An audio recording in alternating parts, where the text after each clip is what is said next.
tidak keadilan sosial, hatimu bergejolak, kau satu kabar. Karena di luar sana hanya berteriak dan menuntut apa yang negara ini berikan kepada saya. Kita tidak akan mampu merubah ini bangsa kalau kita tidak mampu merubah kita sendiri. Maka hari ini saya ajak teman-teman semua di sini. Kita tidak bisa maksimal produktif, tidak bisa ke kebun, tidak bisa ke hutan, tidak bisa ke sawah kalau dalam keadaan sakit.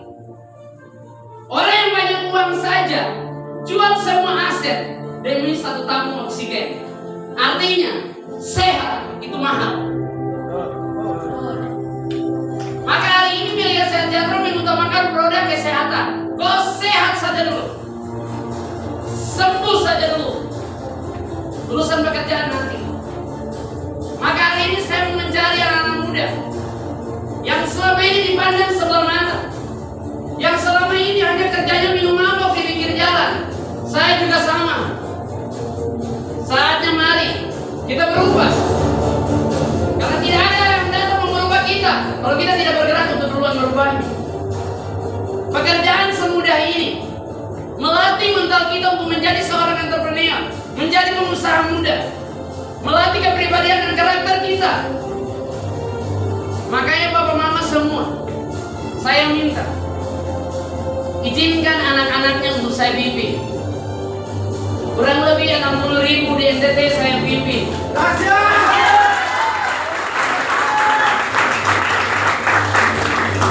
Baru 31 orang yang beli mobil dari latar belakang yang berbeda. Ada yang bahkan tidak sekolah sama sekali, ada yang tidak tahu membaca sama sekali, ada yang buta huruf, ada yang anak yatim, ada yang penjual sirip pinang. Tapi saya mau bilang, kau dari latar belakang mana, kamu pasti bisa berhasil. Yang penting ada niat, ada kemampuan, ada waktu. Hari ini ada, maka peluang sudah ada di depan mata. Saya ingat sama saudara, kita harus cepat mengejar ketertinggalan. Kita yang duluan menikmati fajar, tapi kenapa pembangunan selalu terlambat? Sekarang sudah mulai ada pembangunan infrastruktur. Di negeri timur sudah banyak, NTT juga sudah rasakan itu. Hanya saya mau bilang, pemerintah sudah sediakan infrastruktur. Mari saatnya kita bangun manusianya, orangnya, pemudanya, anak-anak muda yang selama ini hanya tangan di bawah, minta, dan minta. Mari kita ajak, kita didik untuk menjadi seorang pemimpin, untuk bisa merubah dirinya dan keluarganya. Kesadaran, cari duluan kesadaran.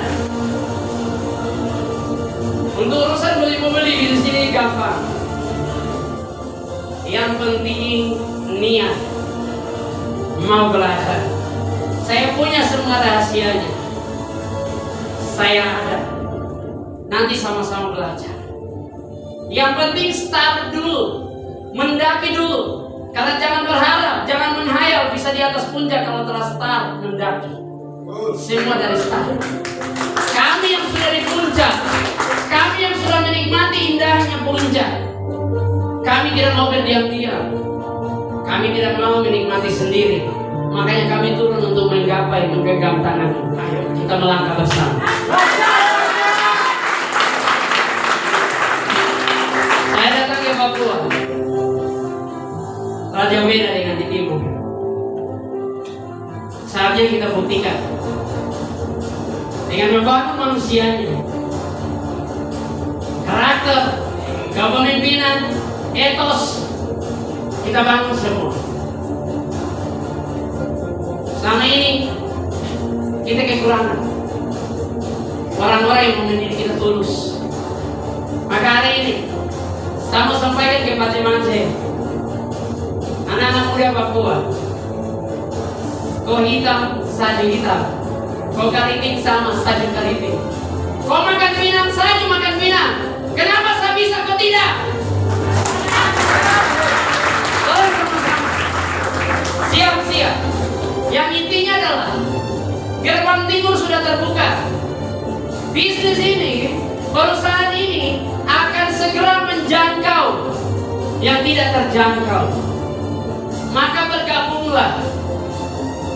Ajak keluargamu, saudaramu, teman-teman yang masih nganggur, yang belum punya pekerjaan.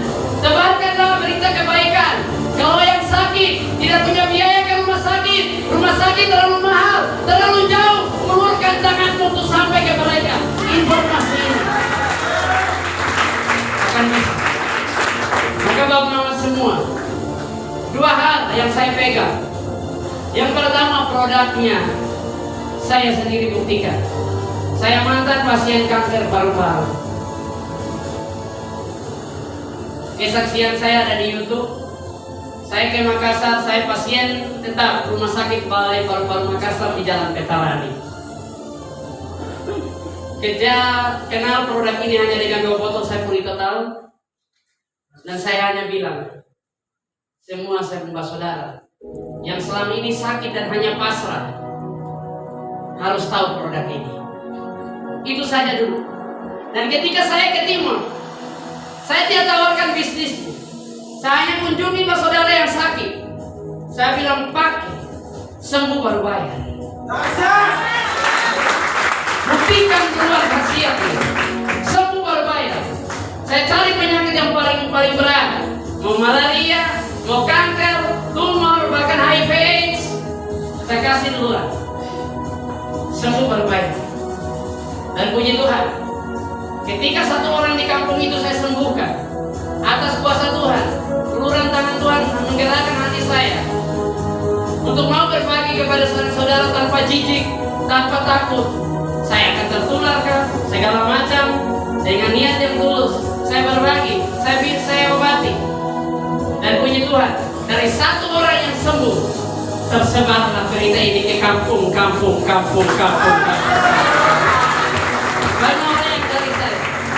Banyak orang yang cari saya. Dan akhirnya di 4 bulan pertama, saya bisa buat training NMT pertama di Nusa Tenggara Timur dengan 1000 member media sehat. 8 orang anak muda beli mobil, anak-anak SMA. Saya hanya bilang, kamu cari yang sakit kau datang, saya yang akan jelaskan. Maka hari ini bapak mama semua, produk ini sudah banyak dikenal masyarakat Papua. Propolis ini sudah banyak yang konsumsi, banyak yang pesan ke Kupang.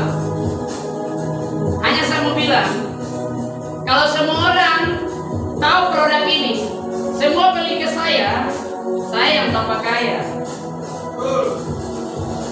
Saya tidak mau begitu. Makanya kita butuh agen-agen yang siap bermitra, orang bekerja sama. Baca kamu, baca umum daerah di mana, baca yang jadi kepala cabang di situ. Maka hari ini segera setelah ini nanti hubungi orang-orang yang mengajak Anda. Mari dari Timika kita besarkan Papua. Satu hal yang ingin saya sampaikan, tidak segera bergabung, orang lain gabung.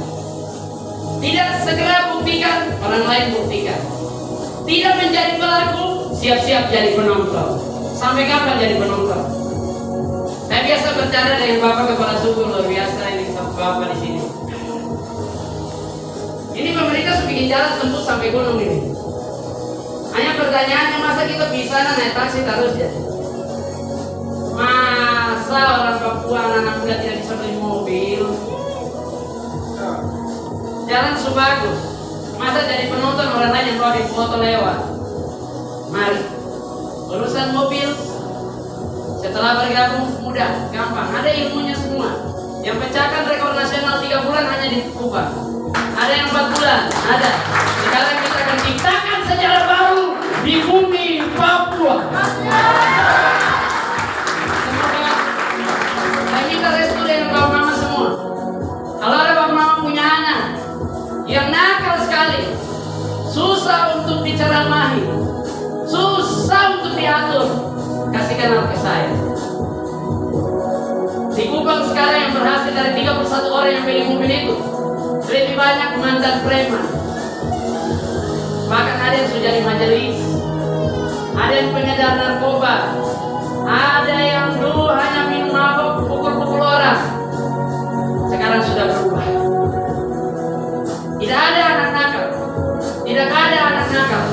kalau dia punya pekerjaan.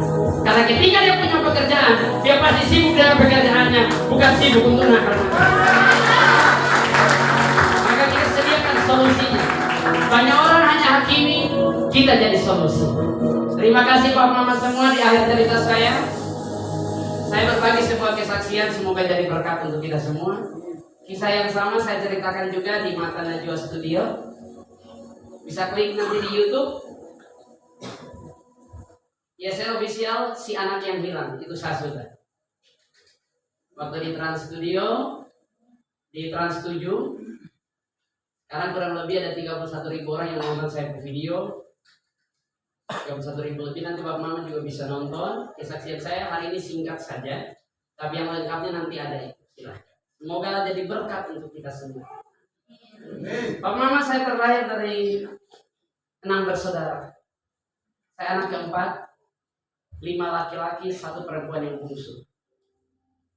Tamat SD, dari satu keluarga besar semua saya lihat tidak ada yang sekolah SMP. Kami terisolasi di pedalaman. Jadi untuk ke kampung saya 1 hari kalau ke kota. Karena sungai-sungai yang begitu banyak, susah untuk ke kota. Terisolasi dari luar. Bapak Mama suatu saat kalau umur panjang, saya doakan akan tiba di kampung saya. Terlahir dari anak keempat, dari 6 bersaudara, tamat SD saya bilang, Bapak, saya bisa MBK, saya mau sekolah. Bapak bukan menjawab, Bapak justru menangis. Mama datang peluk saya bilang, kau bantu Bapak di kebun saja. Kita tidak ada uang. Sama maupun kakak-kakak orang itu. Nanti kau bantu kau bikin kebun, nanti kau bisa bikin kebun sendiri, baru Bapak cari kau sekolah jodoh. Tapi saya geram dengan kemiskinan. Keluarga saya semua terlahir sederhana. Dan dalam hati kecil saya berontak. Kalau saya tidak bergerak untuk merubah ini, tidak akan terjadi perubahan datang di keluarga saya. Tengah malam pas saya ambil ijazah, saya naik mobil ternak sapi ke kota. Pertama kali dalam hidup saya, belum pernah saya turun kota. Di atas mobil saya genggam ijazah saya. Ketika sampai di kota, mobil turunkan ternak-ternak, sapi semua turun. Saya ketok rumah paling dekat dengan pasar. Ketika saya ketok, keluarlah ibu-ibu. Siapa? Mau apa? Saya ambil ijazah saya duluan, saya kasih tunjuk. Saya bilang, tolong kasih sekolah saya. Saya orang tua miskin. Dengan polosnya baru tamat SD. Dan puji Tuhan, ibu itu memeluk saya dan sekolahkan saya SMP dan SMA. Mungkin ada saudara semua yang ceritanya sama seperti saya, mau sekolah, punya otak, tapi orang tua tidak mampu. Ada juga yang bahkan bisa sekolah tinggi-tinggi. Saya mau pesan yang bisa disekolahkan, sekolah babai. Kami banyak yang mau sekolah, tapi orang tua tidak mampu. Saya bilang ke ibu yang sekolahkan saya kerja apa saja saya akan kerjakan. 6 tahun SMP dan SMA tanpa sepengetahuan orang tua saya. Di kampung Gempar saya hilang. Tamat SMA baru bapak saya datang. Berita ke berita, mulut ke mulut, akhirnya bapak saya tahu saya ada di mana. Bapak saya datang bawa ayam merah, terima kasih kepada ibu yang sekolahkan saya. Bapak tanya saya lagi, anak, bagaimana sekarang? Saya bilang, Bapak saya mau kuliah. Bapak menangis lagi.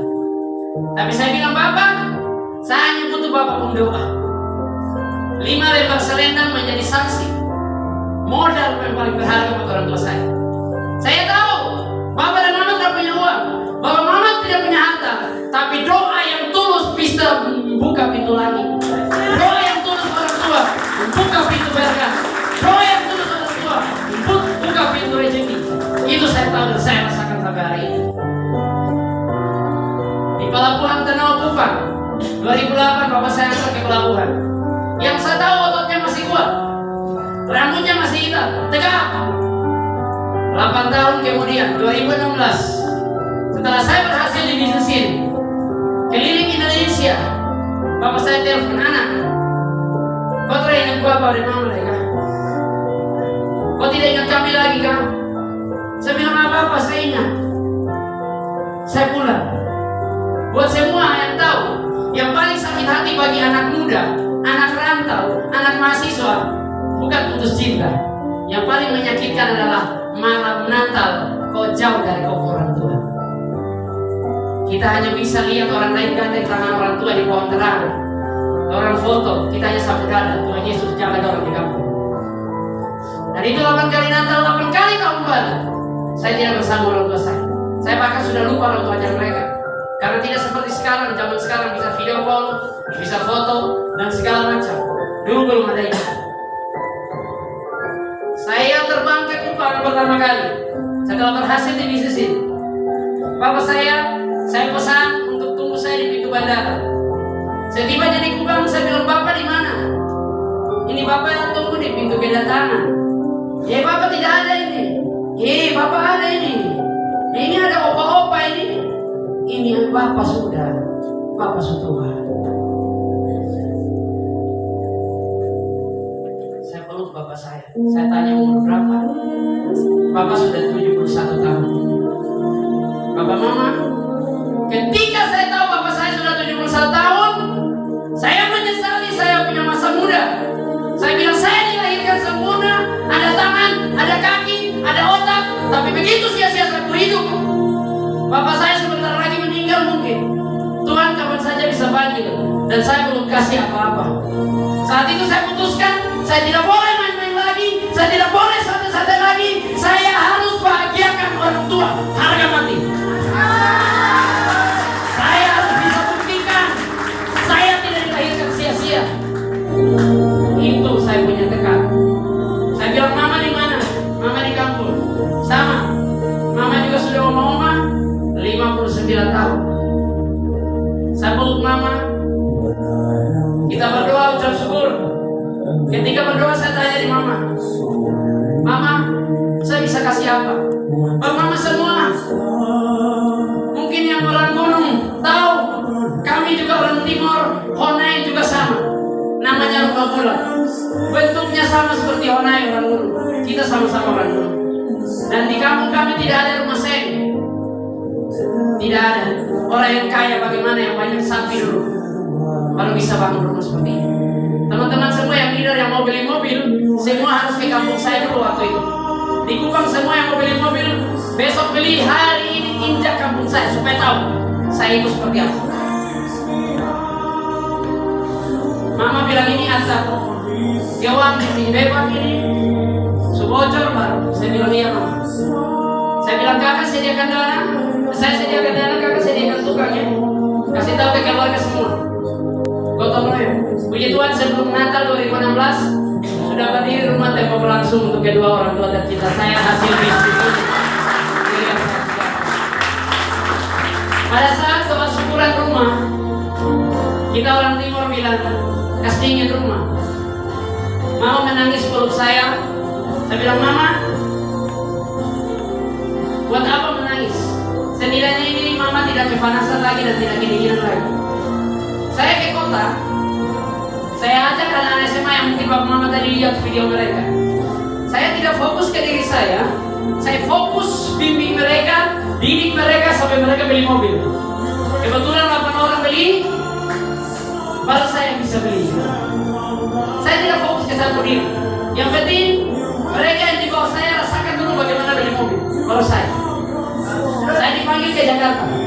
Atas perintah saya dipanggil ke Jakarta dan puji Tuhan dilantik dan saya pegang jabatan ini, salah satu jabatan tertinggi di perusahaan ini, yang paling tinggi sudah. Dan saya usia paling muda. Saya bilang ini bukan saya yang hebat, Tuhan Yesus yang luar biasa. Tuhan luar biasa. Saya balik lagi pidato kemenangan. Mama telepon, anak, Mama minggu depan mau ulang tahun. Saya bilang, oh iya Mama, saya pulang. Saya sampai saya berhasil pun waktu itu Belum pernah saya kasih kado ulang tahun ke sapu mama. Kalau cewek, wah namanya laki-laki tuh. Minta apa saja kita kasih tuh. Tapi wanita yang lahirkan orang tidak pernah kita pikirkan. Saya langsung pulang, sampai bandara saya bilang sopir, langsung ke mama, jangan singgah ke rumah kota lagi, langsung ke kampung. Sampai di kampung saya jemput mama. Mama tanya mau kemana? Saya bilang mama ikut sah. Mama tidak ada baju baru, mama dan mama pun gak bayar bus juga tetap mama. Mama baru ke kota. Namanya orang tua mabuk toh, naik motor. Saya kasihan sekali.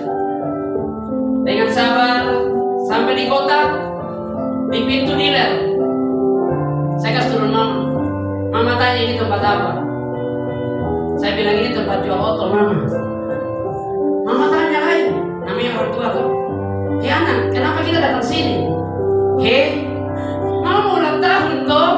Selama ini saya belum pernah kasih apa-apa buat mama. Dan mama masih ingat waktu saya kecil minta balon, mama tanya balon warna apa. Sekarang beta buka pintu dealer, mama pilih oto warna apa buat mama.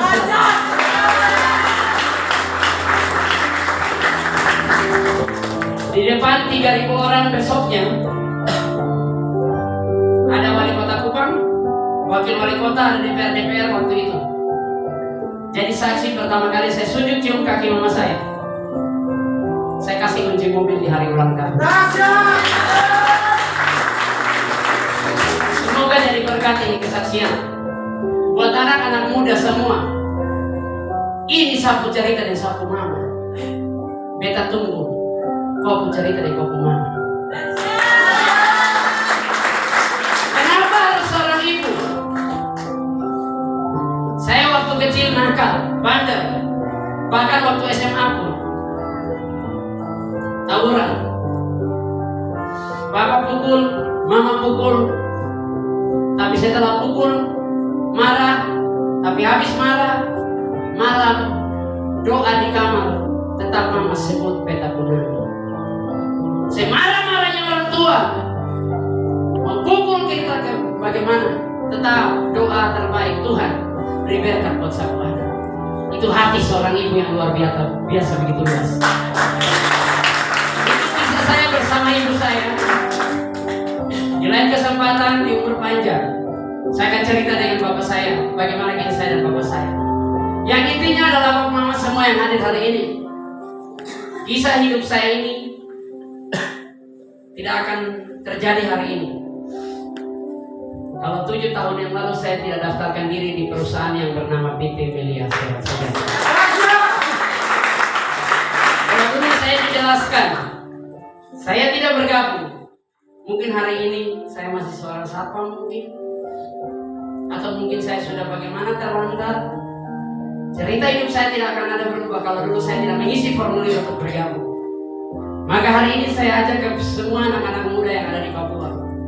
Mari isi formulir dan meteraikan perubahan hidup dimulai hari ini. Ini saya pun cerita dan kita awali cerita. Kisah puncak menantimu. Saya datang ke Papua hanya untuk menemukan pejuang-pejuang baru. Anak muda yang mau berjuang untuk merubah hidup dan keluarganya. Itu saya butuhkan. Jangan mau bangga jadi pejuang bangsa. Perjuangkan kehidupan keluargamu saja dulu. Rubah struktur, pangkas garis kemiskinan, potong kemiskinan. Kalau kau lahir dari keluarga orang kaya, berarti keluarga kaya harus lahir dari kau. Saya tidak pernah membenci kemiskinan, karena saya terlahir miskin.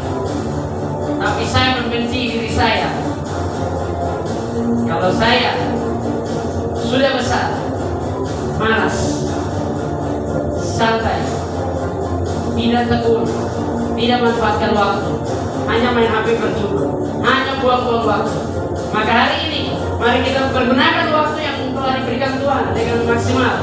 Mumpung orang tua masih ada, mumpung mereka masih ada, mari kita buktikan berbakti itu bukan pas hari ibu, hari ayah, baru foto, muat, bukan.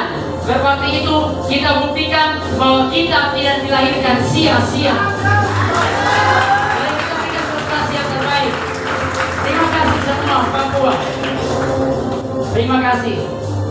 Saya sampaikan ke Bapak Linas waktu saya datang, saya bilang, saya di kantor baru kepala, tapi kalau saya datang begini, saya anak. Jadi didik saya juga, cerita kasih saya juga tentang pengalaman hidup dan cerita Papua sama dengan. Kalau tentang ini perusahaan, saya yang akan ajarkan, saya yang akan ceritakan, saya yang akan bimbing. Tapi mengenai hidup, kisah hidup, nilai-nilai hidup, saya masih anak-anak, saya masih anak muda, tetap bimbing saya. Bergandengan tangan anak-anak muda Papua, mari kita buktikan hidup di kota apa? Kota emas. Masa depan juga harus cerah, masa depan juga harus emas. Terima kasih buat semua. Hari ini isi formulir dan pastikan ajak keluarga. Yang sakit tawarkan produk, yang nganggur tawarkan perusahaan bisnisnya. Terima kasih. Mohon maaf kalau waktu kita mungkin terbatas. Nanti bergabung. Nomor handphone saya ada sama semua panitia. Instagram saya Desron Paut, Facebook juga begitu. Saya akan siap dampingi siapapun, saya akan bimbing. Karena satu hal, kalau saya kasih ikan, itu anak hanya kenyang satu kali makan. Tapi saya kasih pancingnya, saya ajarkan cara mancing, saya temani mancing, sama dengan bikin kenyang dia seumur hidup. Terima kasih. Wassalamualaikum warahmatullahi wabarakatuh. Sampai jumpa di puncak kesuksesan. Apa kabar? Saya kembalikan ke MC yang luar biasa.